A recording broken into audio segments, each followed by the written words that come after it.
খেলা শেষ হওয়ার আগেই কি তবে জিতে গেলেন হাসনাত আব্দুল্লাহ? ভোটের মাঠের বড় খেলোয়াড়, 4 বারের এমপির কপাল কি তবে পড়ল নিজেরই ভুলে? কুমিল্লা 4 আসনে সৃষ্টি হয়েছে এক রুদ্ধশ্বাস নাটকীয়তা। একদিকে বিএনপির হেভিওয়েট নেতা মঞ্জুরুল আহসান মুন্সি, আর অন্যদিকে তরুণ তুর্কি হাসনাত আব্দুল্লাহ। সবাই যখন ভাবছিল লড়াই হবে সমানে সমান, ঠিক তখনই দৃশ্যপটে এক বিশাল টুইস্ট। ঋণ খেলাপির অভিযোগ, হলফনামায় তথ্য গোপন, আর 2018 সালের সেই অভিশপ্ত ইতিহাসের পুনরাবৃত্তি। অহংকারের পতন নাকি প্রকৃতির বিচার? দেবিদ্বারের রাজনীতিতে ঠিক কী ঘটছে? কেন বলা হচ্ছে হাসনাত আব্দুল্লাহর জন্য মাঠ এখন পুরোপুরি ফাঁকা? আজকের ভিডিওতে আমরা সেই রহস্যই উন্মোচন করব। কুমিল্লা 4 দেবিদ্বার আসন এবারের নির্বাচনের অন্যতম হাই ভোল্টেজ এরিয়া। সমীকরণটা খুব পরিষ্কার ছিল। একপাশে ধানের শীষের সচ্ছল, অভিজ্ঞ ও প্রভাবশালী নেতা মঞ্জুরুল আহসান মুন্সি, অন্য পাশে ছাত্র আন্দোলনের আইকন, তারুণ্যের প্রতীক হাসনাত আব্দুল্লাহ। রাজনীতির মাঠে লড়াইটা হওয়ার কথা ছিল বাঘে মহিষে, কিন্তু লড়াই শুরুর আগেই রেফারিং হুইসেল বেজে উঠবে, এটা কে জানত? ভোটের মাঠের বাতাস এখন বলছে লড়াই আর হচ্ছে না, বরং একপাক্ষিক এক জয়ের দিকে এগিয়ে যাচ্ছে হাসনাত। কিন্তু কেন? এত বড় একজন নেতা কিভাবে এমন এক সাধারণ আইনি প্যাঁচে আটকা পড়লেন? ঘটনার মূলে রয়েছে সেই পুরনো ব্যাধি, ঋণ খেলাপি। যাচাই বাছাই পর্বের ঠিক আগ মুহূর্তে বোমা ফাটল। বিএনপির প্রার্থী মঞ্জুরুল আহসান মুন্সির বিরুদ্ধে উঠে এসেছে গুরুতর অভিযোগ, তিনি নাকি ঋণ খেলাপি। আর সবচেয়ে বড় কথা, এই তথ্যটি তিনি তার নির্বাচনী হলফনামায় উল্লেখই করেননি। বেমালুম চেপে গেছেন। বাংলাদেশে নির্বাচনী আইন অনুযায়ী হলফনামায় ভুল তথ্য দেয়া বা তথ্য গোপন করা মানেই প্রার্থিতা বাতিল। বিষয়টি অনেকটা নিজের পায়ে নিজেই কুড়াল মারার মতো। এখন প্রশ্ন আসতেই পারে, একজন ব্যক্তি যিনি 4 বার এমপি ছিলেন, রাজনীতির অলিগলি যাচ্ছে না, তিনি কেন এমন বোকামি করবেন? তিনি কি ভেবেছিলেন ব্যাংক বা সিআইবি রিপোর্ট নির্বাচন কমিশন চেক করবে না, নাকি এর পেছনে অন্য কোনো রহস্য আছে?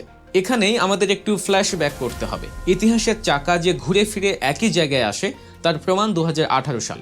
সেবারও ঠিক একই কারণে, অর্থাৎ এই ঋণ খেলাপির দায়েই মঞ্জুরুল আহসান মুন্সি নির্বাচন করতে পারেননি। তার প্রার্থিতা বাতিল হয়ে গিয়েছিল। 8 বছর পরে 2026 সালের দোরগোড়ায় দাঁড়িয়েও যদি একই ঘটনার পুনরাবৃত্তি ঘটে, তবে সেটাকে আপনি কি বলবেন? দুর্ভাগ্য নাকি শিক্ষা না নেয়া? বিশ্লেষকরা বলছেন, একজন রাজনীতিবিদ যখন বারবার একই আইনি জটিলতায় পড়েন, তখন তার যোগ্যতা এবং স্বচ্ছতা নিয়ে সাধারণ মানুষের মনে প্রশ্ন জাগাটাই স্বাভাবিক। যদি এই অভিযোগ প্রমাণিত হয় এবং রিটার্নিং কর্মকর্তা আইন অনুযায়ী ব্যবস্থা নেন, তবে বিএনপির জন্য এটি হবে এক বিশাল ধাক্কা। একে তো শেষ মুহূর্তে প্রার্থী বদলানো অসম্ভব, তার উপর আইনি লড়াই করে প্রার্থিতা ফেরত আনা, দুটোই বেশ সময় সাপেক্ষ এবং কঠিন কাজ। আর এই সুযোগটাই কাজে লাগাতে যাচ্ছে হাসনাত আব্দুল্লাহর ক্যাম্প। এবার আসুন দেখি হাসনাত আব্দুল্লাহর জন্য সমীকরণটা কতটা সহজ হয়ে গেল।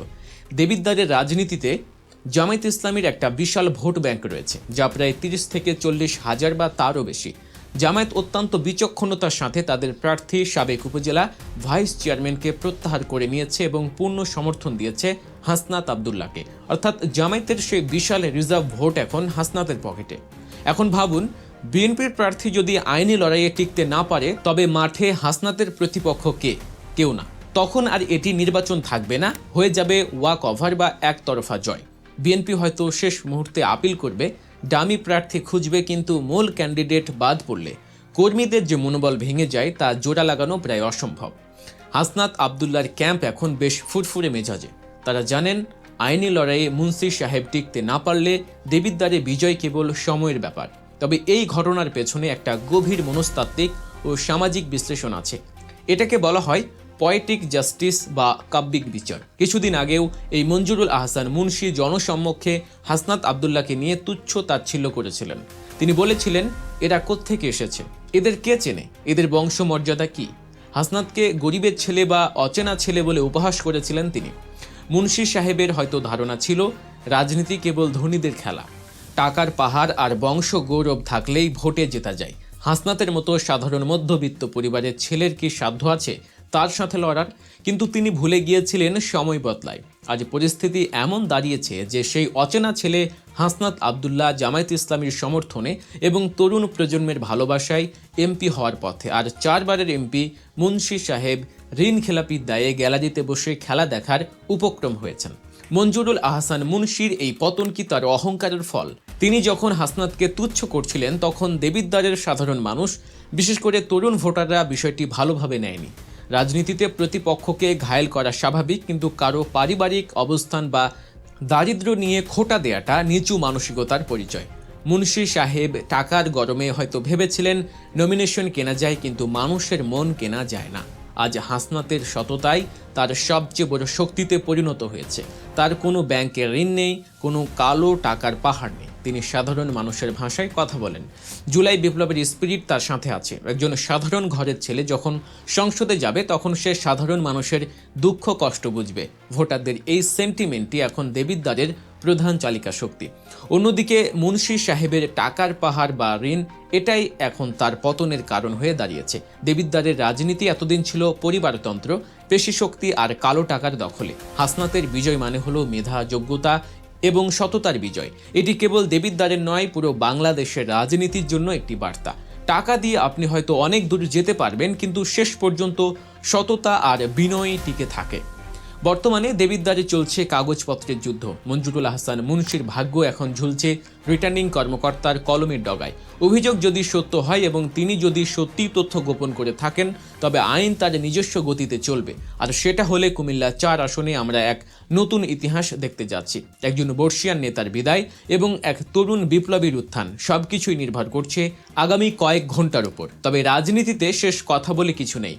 মুন্সি সাহেব হয়তো আইনি মারপ্যাচে টিকে যাওয়ার শেষ চেষ্টা করবেন, কিন্তু তিনি যদি টিকেও যান, তার ইমেজের যে ক্ষতি হয়েছে তা কি পূরণ হবে? ঋণ খেলাপি ট্যাগ এবং অহংকারী আচরণের কারণে সাধারণ ভোটাররা কি তাকে আগের মতো গ্রহণ করবে, নাকি হাসনাত আবদুল্লাহর ক্লিন ইমেজ এবং জামায়াতের সম্মিলিত শক্তির কাছে তিনি ভেসে যাবেন? ইতিহাস বড় নির্মম। দেবিদ্বারের এই নির্বাচন আমাদের শেখায় কাউকেই ছোট করে দেখতে নেই। যাকে আপনি আজ অবজ্ঞা করছেন, কাল হয়তো সেই আপনার ভাগ্য নির্ধারণ করবে। ডেভিড বনাম গলিয়াথের এই লড়াইয়ে গলিয়াথের পতন কি সুনিশ্চিত, নাকি নাটকীয় কোনো মোড় এখনও বাকি আছে? আপনারা কি মনে করেন? মঞ্জুরুল আহসান মুন্সির প্রার্থিতা কি বাতিল হওয়া উচিত? হাসনাত আবদুল্লাহ কি সত্যিই দেবিদ্বারের দিন বদল করতে পারবেন? আপনাদের মূল্যবান মতামত আমাদের কমেন্ট বক্সে অবশ্যই জানাবেন। আজকের বিশ্লেষণ এ পর্যন্তই। রাজনীতির মাঠের প্রতিটি মুহূর্তের আপডেট এবং গভীর বিশ্লেষণ পেতে আমাদের চ্যানেল গল্প নিউজ সাবস্ক্রাইব করে আমাদের সাথেই থাকুন। দেখা হচ্ছে পরবর্তী ভিডিওতে নতুন কোনো তথ্য নিয়ে। সে পর্যন্ত ভালো থাকুন। আল্লাহ হাফেজ।